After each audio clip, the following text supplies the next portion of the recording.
Excuse me, আজকের ভিডিওটা সেই সকল আঙ্কেল আন্টি আপু ভাইয়া খালা খালুদের জন্য যাদের কাছে আমাদের মতো স্কিন টোনের মেয়েদেরকে যখন আমরা ব্রাউন টোন বলি খুব জ্বলে যায় এবং তারা বলতে থাকে যে না তুই কালা কালি কালটুস। তো আজকে আমি একটা শ্যাডো ইউজ করে দেখাবো। দেখেন আমি একদম র পেসে আসছি, আজকে আমার মুখে কোনো রকম ফিল্টার নেই, একদম অ্যাজ ইউজুয়াল আমি যেরকম ঠিক সেরকম ফেসেই চলে আসছি।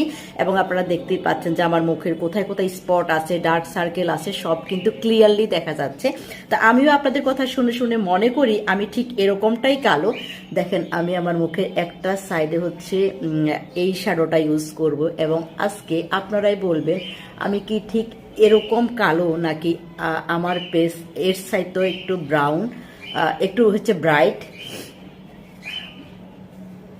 অনেক বেশি উঠতেছে না আমার হাতে। আচ্ছা যাই হোক, যতটুকু উঠছে ততটুকুর মধ্যে আমি দেখাই।